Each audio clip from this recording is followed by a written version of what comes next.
안녕하세요. 저는 30대 후반의 여자입니다.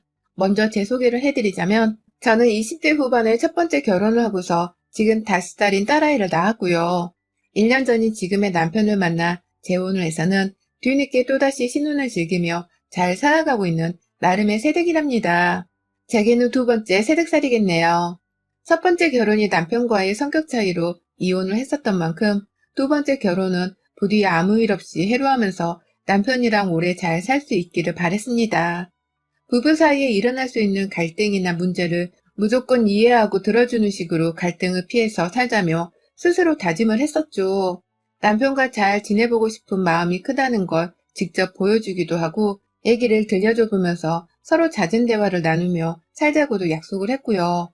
무엇보다 제게는 전 남편과 낳은 아이가 있었기 때문에 지금도 전 남편과 어쩔 수 없는 교류를 할 수밖에 없는 상황이었습니다. 아이에게는 지금의 제 남편도 새아빠가 맞지만 원래 가지고 있던 본래의 친아빠를 억지로 떼어놓을 수 없는 노릇이었으니까요. 그걸 전 남편도 원했습니다. 그래서 주기적으로 한 달에 한 번 정도는 아이를 데리고서 전 남편을 만나러 갔고 당연히 저는 아이만 맡겨놓고선 금방 헤어지곤 했었는데요. 그래도 혹여나 하는 의혹을 해소하기 위해서 남편에게도 결혼 전에 미리 다 설명을 했었고 이해를 해주겠다는 확답을 받고 나서야 저도 이 재혼을 결심했습니다. 내 이기심 때문에 내 아이가 새아빠로부터 혹은 주변 어른들로 인해서 힘들어지는 상황을 무조건 막고 싶었고, 그래서 재혼하기 전에 남편뿐만 아니라 새로 만나게 된 시댁 식구들에게도 모두 제 아이의 존재부터 알려드리고 확인을 받으려 했어요. 재혼을 하는 데 있어서 내 아이가 절대로 걸림돌이 된다 생각을 하지 말아주길 바라는 마음으로 말이죠.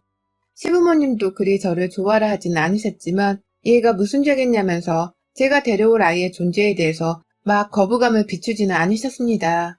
그건 제가 두고두고 감사할 일이었죠. 하지만 결혼을 하며 드러나는 사소한 갈등들은 참 예고도 없이 찾아오더라고요. 아무리 시어머니랑 잘 지내보려고 해도 제 아이가 늘 수면 위로 거론이 되고는 했습니다. 제가 절대로 원하지 않았음에도 말입니다. 저희 어머니는 일단 자기 아들이 한 살이라도 더 젊었을 때 아이를 낳고서 가정을 꾸리기를 원하셨어요. 그래서 저하고 남편이 교제 사실을 알리기 전부터 열심히 주변으로 사방팔방 남편의 손자리를 알아보고 다니셨다고도 하고요. 그러다가 이혼녀의 예까지 딸린 저를 소개해드리자 어머님은 상당히 불쾌해하셨습니다. 왜 자기 아들이 남의 핏줄인 아이까지 키워야 하냐면서 재혼 자체를 반대하시고는 처음엔 교제만을 허락하셨죠. 저도 그 점에 대해서는 어머님의 입장을 충분히 이해할 수 있었습니다.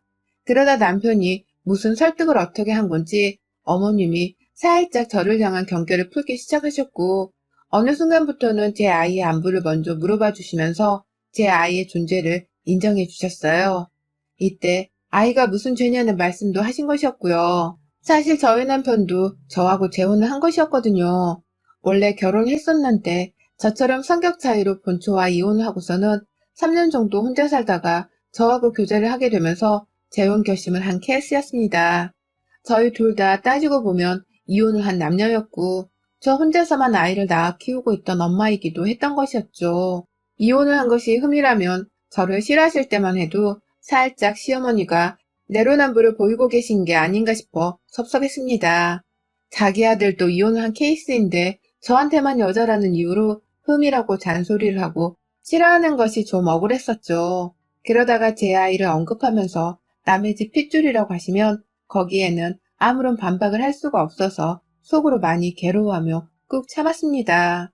그런데 먼저 마음을 바꾸시고는 저와 제 아이의 안부를 함께 물어봐 주시는 어머님의 태도에서 저도 마음이 살짝 열렸고 결국 재혼을 허락해 주신다고 하면서 제 아이를 환영해 주시니 세상 기쁘지 않을 수가 없었어요.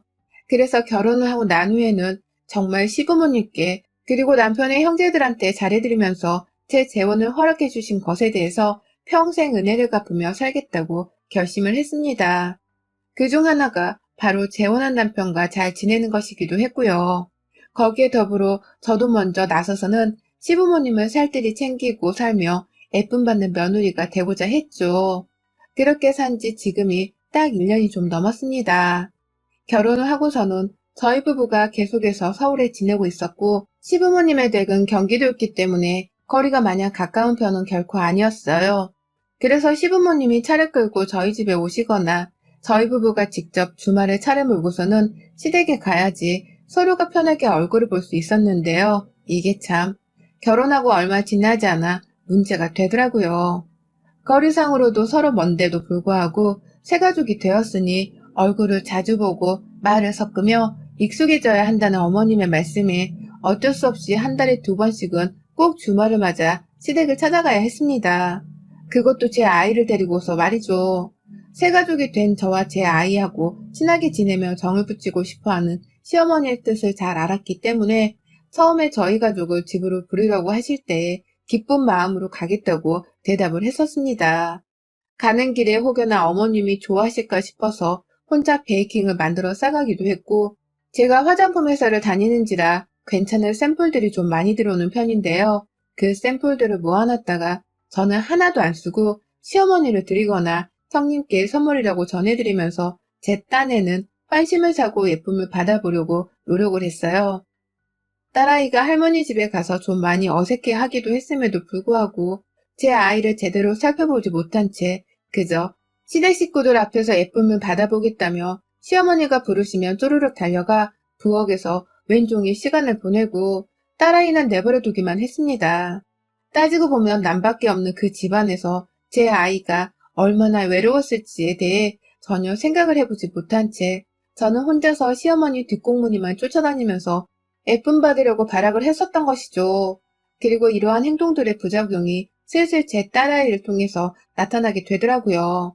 아이는 점점 시댁에서 어울려 지내는 것을 어려워했고 또 시어머니는 그런 제 아이의 얼굴을 보고 행동을 보면서 꼭 쓴소리를 뱉어내셨어요. 너는 우리 집 핏줄이 아니라서 그런지 얘가 참 어둡게 생기기도 생겼지만 성격도 많이 어두울 것 같다. 얘가 정말 웃지를 않네. 울기는 한다니? 라면서 제 아이를 바로 앞에 놓고서는 제게 아이가 못났다는 말을 하기도 하더라고요. 애 엄마분들은 다 아시겠지만 아이가 겨우 5살이라고 하더라도 알아들을 수 있는 말들은 잘 알아듣거든요. 어른들이 주는 눈치도 벌써 다 알아챌 정도로 어른과 다름없는 자기만의 주체적인 성격을 가지고 있단 말입니다. 그러니 제 아이가 얼마나 더 시댁에서 눈치가 보였겠어요. 그런데도 저는 그런 시어머니께 아직 많이 낯설어서 그런가 봐요. 제가 좀 타이르고 가르치겠습니다. 라면서 덩달아 눈치를 보고는 제 아이가 잘못된 것 마냥 대답을 했으니 아이의 정신건강이 많이 피폐해질 수밖에 없었던 것 같습니다. 그래서인지 아이는 점점 더 클수록 사람 눈치를 보고 또 덩달아 엄마인 제 눈치도 보기 시작했어요. 하지만 그럼에도 시어머니의 저를 향한 호출은 끊이지를 않았어요. 틈만 나면 가족들과 우애를 다지자면서 코로나가 터진 와중이었는데도 시댁으로 불러들였고 제가 한 번은 코로나 때문에 회사 출근도 좀 해야 해서 많이 불안하다고 말씀을 드렸더니만 어떻게든 저를 보겠다면서 딱 저희 식구만을 시댁으로 부르시더라고요. 형님네랑 도련님네는 부르지도 않고서는 네가 하도 코로나 걱정을 해서 다른 형제들은 아무도 안 불렀다. 이제 됐지? 라면서 말씀을 하셨고요. 그러니 저도 더는 코로나로 안 가겠다는 핑계를 댈 수가 없더라고요. 제가 무슨 핑계를 대면 그걸 또 해결해서라도 저를 부르겠다며 어떤 짓을 하실지 모르는 분이셨으니까요. 애초에 남편이 빨리 아이를 가져서는 단란한 가정을 꾸리는 것이 목적이셨던 어머니께서는 그렇게 저를 불러선 늘상 왜 아이 소식이 아직 없냐는 말을 자주 물어보셨습니다. 결혼 초에는 그래도 친해져 보겠다는 명분으로 집으로 불러대기만 하더니 올 초부터는 부쩍이나 임신 타령을 하면서 더 소식이 늦어지면 큰일 난다는 말씀을 하시더라고요. 이미 나이가 차 있어서 내일 모레 40인데 언제 애를 가져서는 언제 애를 낳냐면서 마치 임신을 하고서 출산하는 그 과정을 미역국에 들어가는 미역줄기 마냥 묘사를 하며 말씀을 하셨습니다. 더 정확히는 말씀이 아니라 저를 혼내신 것이었고요. 임신이 제멋대로 되는 것이라면 제가 지금 당장 아이를 가졌겠죠. 하지만 남편이랑 노력을 나름 하고 있어도 되지를 않는 것이었기에 저도 답답한 상황이었습니다. 그와 동시에 우리 부부는 아직 결혼 1년차를 향해 가고 있던 신혼부부와 다름이 없었으니 임신에 대한 부담은 최대한 덜 느끼고 싶기도 했었고요. 그런데 어머님은 저희 부부가 신혼을 즐기려고 하는 것에 대해서 오히려 불만이 있으신 듯 굴었어요. 설마 니들이 그 나이에 결혼을 하고서도 신혼먹 이런 걸 즐기다가 천천히 임신을 하겠다는 계획을 세우고 있는 건 아니지? 이혼이나 하고 와서는 나이 마흔에 신혼 타령을 하기만 해봐. 라면서 제 속을 훤히 꿰뚫어 보는 듯한 잔소리를 해서는 깜짝 저를 놀라게 한 적도 있었습니다. 그쯤 되니 저랑 제 남편이 재혼 생활을 잘 하는 것에는 딱히 관심이 없는 듯 보이더라고요. 오로지 재혼해서 빨리 아들이 손주를 낳길 바라는 고약한 시어머니로만 보이기 시작했죠. 제 딸아이는 갈수록 새할머니를 불편해하고 겁내하면서 눈치를 보기 시작하고 있는데 어머님은 저를 향해 새아이를 빨리 가지라며 애 낳으란 소리만 해대니 저도 점점 시댁에 가는 게 정말 싫어지기 시작했습니다. 아무래도 저는 누군가의 아내이기도 했지만 제 딸아이의 엄마이기도 했는지라 쉽사리 아이가 불편해하는 곳에 저도 가기 싫더라고요. 덩달아 저도 임신에 대한 잔소리 좀 그만 듣고 싶었고요. 그러다가 다가오는 이번 추석 남편이 몇 주 전에 먼저 저한테 물어보더라고요. 추석에 시댁에 가지 말고 다른 곳에 좀 가보지 않겠냐고 말입니다. 남편의 말로는 회사 홈페이지에서 예약해 저렴한 가격에 구할 수 있는 펜션이 있는데 산속에 있기도 하고 사람들이 많지 않을 동네라서 가족끼리 편안히 다녀오기 괜찮을 것 같다고 하더라고요. 어차피 코로나 때문에 이번 명절도 정부에서 이동을 하지 말라는 공고가 내려올 텐데 우리는 그동안 시댁을 자주 가도 너무 자주 갔으니 이번 한 번쯤은 그냥 명절을 패스해보는 게 어떻겠냐고 말이죠. 솔직히 남편이 이런 제안을 먼저 해주니까 저로서는 너무 고마웠습니다. 지난 설에도 시어머니가 하도 할 말이 있다면서 오라고 보채시는 바람에 어쩔 수 없이 시댁을 잠시 찾아갔었거든요. 그래서 제 개인적으로도 주변 사람들한테 알리기 창피하기도 했고 우리 시어머니가 생각보다 고집도 있고 나를 배려해주지 않으시는구나 싶어서 속이 상하기도 했었습니다. 이번 추석에도 이런 식으로 나와 내 딸이 불려가서 집안에서 한참 눈치를 보며 지내야 하지는 않을까 싶은 마음에 미리부터 걱정을 정말 많이 하고 있었는데요. 남편이 이런 저를 먼저 배려해 주려고 제안을 했더라고요. 그동안 제 딸도 시댁에서 눈치를 점점 보기 시작했고 저 또한 자꾸만 시댁에 불려가면서 애 낳으란 잔소리를 들으며 힘들어하는 게 눈에 다 보이니까 남편도 저를 잠시 쉬게 해주고 싶었던 것 같아요. 아무래도 남편 또한 저하고 초혼이 아닌 재혼이었다 보니 또다시 집안 문제로 부부싸움을 해서는 이혼 얘기라도 나오는 상황을 막고 싶었던 것 같습니다. 그러니 남편의 깊은 뜻을 알아챈 저도 고마운 마음에 덥석 남편의 제안을 받아들였죠. 그렇게 시어머니께는 남편이 추석 일정을 알려드리기로 약속을 했습니다. 그런데 그 다음날 바로 시어머니가 전화를 걸어와서는 추석에 안 오기로 했다는 게 맞냐면서 제게 얼마나 화를 내셨는지 몰라요. 남편 얘기를 다시 확인해 보겠다며 저한테 대뜸 화를 내시다가 추석에 그래도 시댁에 와야 하는 거라면서 막 종용을 하더니 결국 제가 남편이랑 다 얘기가 끝난 문제라서 굳이 안 가도 되는데 명절 이동을 하는 건 아닌 것 같다면서 말씀을 드렸어요. 우리 가는 펜션은 우리 3명밖에 없기 때문에 사람들을 북적대며 마주칠 일도 없고 우리끼리 숙소 안에서 푹 쉬다가만 올 거라면서 말이죠. 그러자 어머님이 아무래도 안 되겠다 싶으셨는지 벼랑 간 알겠다며 전화를 끊으시대요. 그러더니만 다음날 시어머니가 저희 집에 찾아오셨어요. 손에 매실액을 들고서 말입니다. 추석 때 집에 못 오는 게 아쉬우니 지금이라도 얼굴 한 번을 보려고 한다면서 집에 있던 매실액이 든 큰 통 하나를 시아버지 차를 얻어 타시고는 찾아오신 겁니다. 그렇게 그날 어머님 아버님은 저희 부부 퇴근 시간에 집으로 갑자기 찾아와 놓고서는 벼랑간 저녁에 주무시기까지 하셨고 저는 얼떨결에 매실액을 받았어요. 이걸로 추석에 시댁에 못 가는 것은 퉁을 치자고 생각을 했고 그래서 좀 불편하긴 했지만 끝까지 최선을 다해 시부모님을 모셨습니다. 출근길에 시부모님 드시라고 아침밥도 거하게 차려놓고 나왔고요. 그날 퇴근을 하니 시부모님은 집으로 돌아가셨는지 다행히 집안에서 보이지 않으셨어요. 그날부터 저희는 최근까지 계속해서 시부모님과 따로 연락을 한 건 없었고 시어머니가 놓고 가신 매실액을 아주 잘만 먹었어요. 매실액으로 할 수 있는 게 많잖아요. 비빔국수 만들 때에도 새콤달콤하라며 몇 숟갈 집어넣어서 만들어 먹었고 밥 먹고 나서도 후식용으로 물에 타서 에이드처럼 마시기도 했고요. 소화에도 좋다고 하니까 더욱 의식을 하면서 어머님이 주신 걸 잘 먹어보려고 했어요. 남편 말로는 어머님이 주기적으로 집안에서 매실액을 직접 만들어 드셨다고 하더라고요. 다만 남편은 매실액이 자기 입맛에는 셔서 잘 먹지를 못한다면서 벼랑간 거부를 하더라고요. 어릴 적부터 자신은 늘 매실액을 잘 먹지 않았었는데 엄마가 왜 이걸 주고 가신지 모르겠다는 말도 했고요. 그만큼 저랑 제 아이를 챙겨주고 싶었던 마음에 직접 매실액을 또 담그셔서 집으로 가져오신 게 분명하다면서 남편이 옆에서 저 기분 좋으란 소리를 해주더라고요. 그러니 저도 이 매실액이 남편 때문이 아니라 저랑 제 아이 때문에 어머님이 굳이 가져오신 거라고 생각을 하고서는 더 감사히 받아먹었어요. 왠지 인사는 드려야 할 것도 같아서 중간에 잘 먹고 있다는 안부 연락도 드렸고요. 그때 어머님은 그거 다 먹어야 한다 라는 말도 했습니다.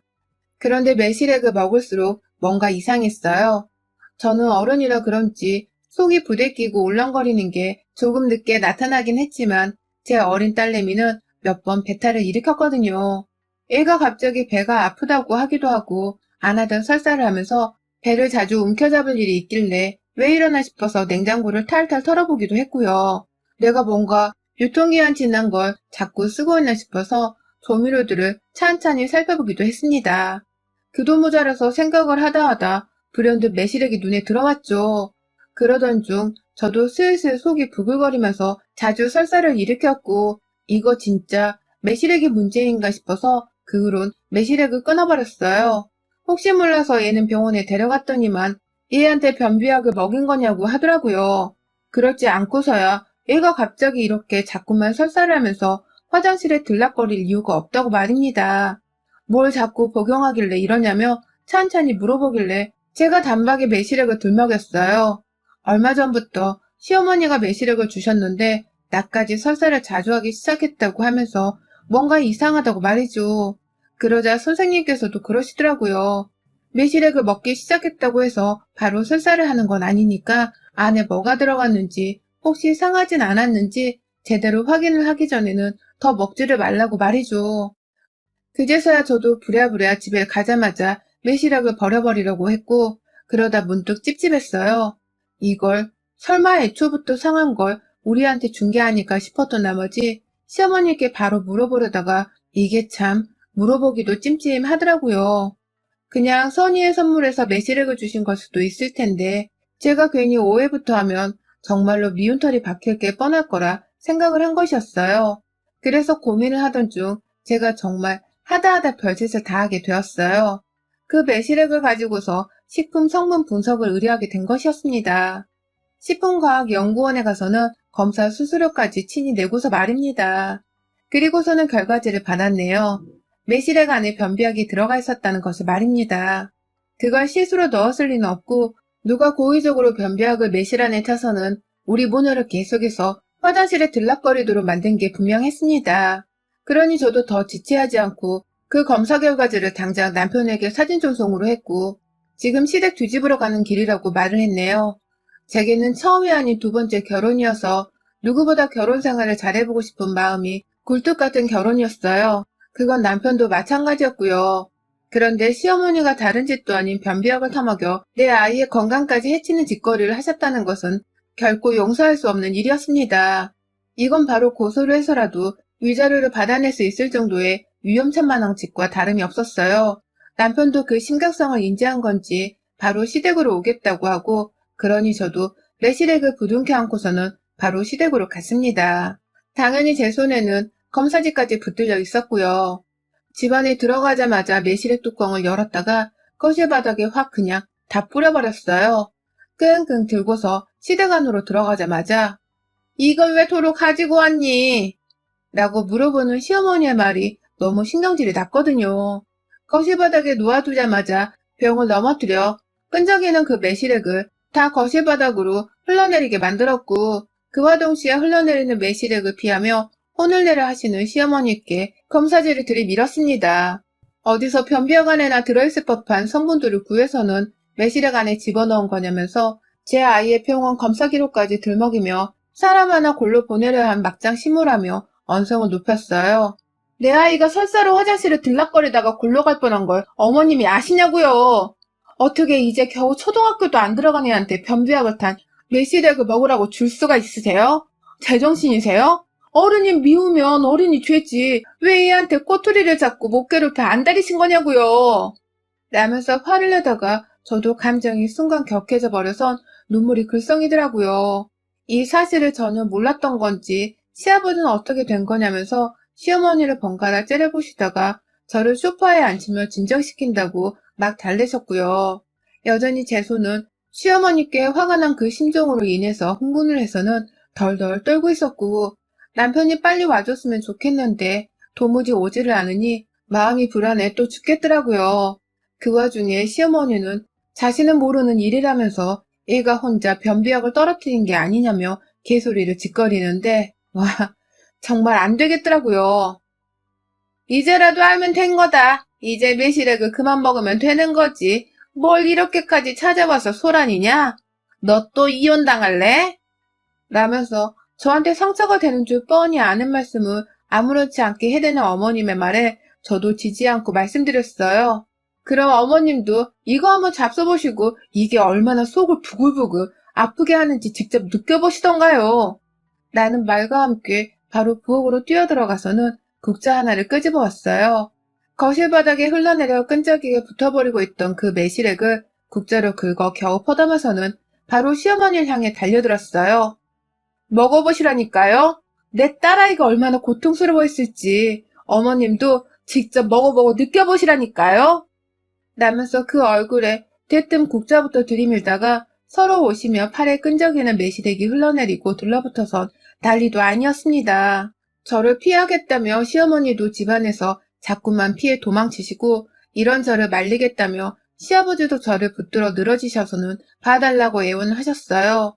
그 와중에 집에 도착한 남편은 바로 저에게 달려들어 손에서 국자를 뺏었고 그걸 그대로 시어머니 코앞에다가 가져다 던져버리더라고요. 사람이 할 짓이에요?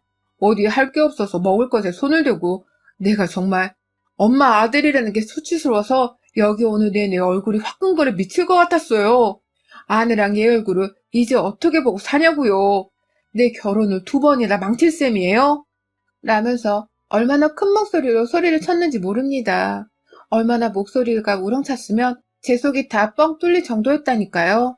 그러니 시어머니도 아들한테서 국자로 맞을 뻔했다고 생각을 하시는 건지 가만히 그 자리에서 저를 따라 눈이 충혈되어서 흐느적거리기만 하다가 네가 명절에 안 온다고 먼저 말했잖아. 네가 어떻게 명절에 엄마를 안 보러 올 수가 있어? 네가 똑바로 처신을 했으면 내가 괘씸하다며 이 집까지는 하지 않았을 거 아니냐. 라고 말씀을 하시더라고요. 도대체가 왜 남편의 전 부인이 남편과 성격 차이로 이혼한 건지, 시어머니가 어떻게 행동을 했길래 이혼을 했을지 정말 뻔히 보이더라고요. 그러니 더더욱 저도 기분이 불쾌하다 못해 열이 날 수밖에 없었고, 더는 이 무서운 악마랑은 어울리면 안 되겠다는 확고한 마음이 들었어요.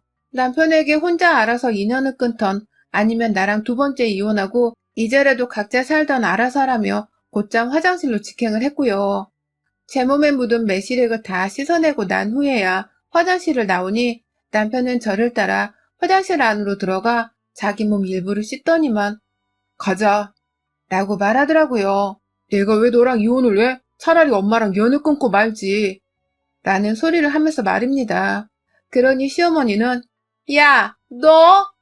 라면서 뒤에서 곡소리를 내며 주저앉아 우셨고 남편을 끝내 뒤돌아보지도 않은 채로 저를 데리고서는 시댁을 빠져나왔어요.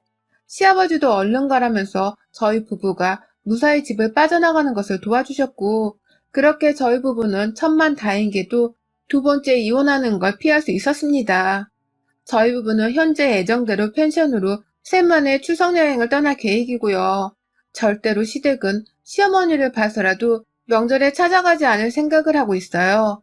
남편도 그렇게 하지 않았다가는 2번 이혼을 감내해야 할 극한의 상황에 놓일 걸 잘 아는 건지 시댁 얘기는 발설도 안 하고 오히려 제 딸과 추석여행을 즐겁게 준비해주고 있답니다. 세상에 무시무시한 시어머니들이 많다고는 하지만 이 정도로 친손녀가 아닌 제 딸에게 변비약까지 타먹이면서 자신의 괘씸함을 복수하려고 하는 시어머니는 들어보지를 못했던 것 같아요. 그러니 남편의 첫 와이프가 이혼을 했다고도 생각이 들며 나라도 내 결혼 생활을 잘 지켜내기 위해서는 시어머니랑 제대로 거리를 두고 살아야겠다고 다짐했네요. 내 결혼을 위해서 그리고 내 딸아이의 건강을 위해서라도 이제 다시는 시어머니 손에 만들어진 음식도 입에 대지 않을 겁니다. 당연히 내 집에 초대를 하거나 대접할 일도 없을 거고요. 여러분의 생각은 댓글로 남겨주세요. 오늘도 시청해주셔서 정말 감사합니다.